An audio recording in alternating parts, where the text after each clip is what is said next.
அஸ்ஸலாமு அலைக்கும். அல்ஹம்துலில்லாஹ். மதினால இருந்து நேற்று 4ஆம் தேதி அதிகாலை 4 மணிக்கு நாங்கள் இண்டிகோ ஃப்ளைட்டில் ஏறினோம்.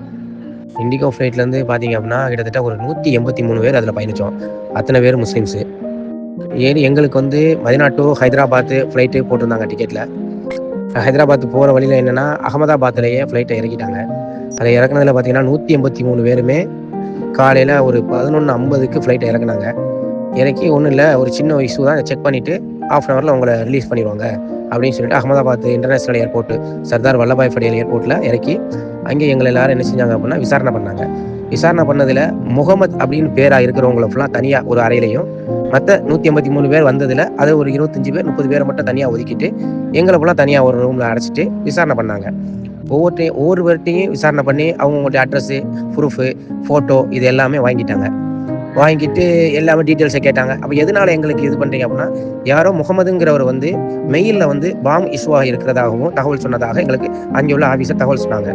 நாங்கள் அந்த தகவலை கேட்டுக்கிட்டு சரி ஒன்றும் பிரச்சனை இல்லை சார், இப்போ நாங்கள் எப்போ சார் போகலாம் அப்படின்னு கேள்வி கேட்டதுக்கு 1 ஹவரில் உங்களை நான் கிளியர் பண்ணி அனுப்பிடுறோம் சார் அப்படின்னாங்க.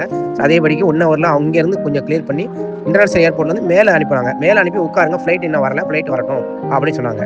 கிட்டத்தட்ட பார்த்தீங்கன்னா நேற்று இறங்கின 11 மணியில் இருந்து இன்னைக்கு 5ஆம் தேதி ஆயிடுச்சு. இது வரைக்கும் எங்களுக்கு எந்த நடவடிக்கை யாருமே எடுக்கவும் இல்லை.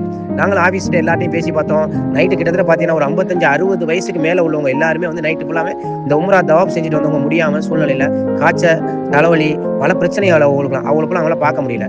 இதில் வந்து ஒருத்தவங்களுக்கு ரொம்ப சீரியஸாக வேறு ஆயிடுச்சு. அவங்கள உடனே வந்து அங்கே வந்து டாக்டருக்கு இஷ்யூ பண்ணி அவங்களுக்கு இன்ஜெக்ஷன்லாம் போட்டு சரி பண்ணி உட்கார வச்சாங்க. இன்னொரு குழந்தைக்கு ரொம்ப முடியாமல் போச்சு. அதுக்கும் டாக்டர் அரேஞ்ச் பண்ணி வந்து ஒரு குழந்தைய பார்த்து அதையும் உட்கார வச்சாங்க. கிட்டத்தட்ட பார்த்தீங்கன்னா இப்போ ஒரு 70 பேருக்கு மேலே ஆள் ரொம்ப அன்கண்டிஷன் முடியாத சூழ்நிலையில் இருக்காங்க. ஒன்றுமே சரியான இது வந்து ரெஸ்பான்ஸ் தெரியல. நாங்களும் வெளியில் யாருக்கு ஃபோன் பண்ணாலும் கேட்டால் ஃப்ளைட் மிஸ்டேக்கு, அது இது பாம்பு யூஸு அப்படின்னு பல பிரச்சனையை கொண்டு வராங்க. எங்களுக்கு ஒன்றும் இதை பற்றி தெரியலை. ஸோ அதனால் நாங்கள் இந்த வீடியோ எடுத்துருக்கோம். இங்கே நடக்கக்கூடிய சுச்சுவேஷனோட வீடியோவும் இருக்குது. இதையும் அப்லோட் பண்ணுறோம். இதை பற்றி தெரிஞ்சவங்க இதுக்காக என்ன செய்யலாம் நீங்கள் சொன்னீங்கன்னா அதை எப்படி ஃபாலோ பண்ணலாங்கிறத நாங்கள் பார்த்துக்குறோம் இன்ஷா அல்லாஹ்.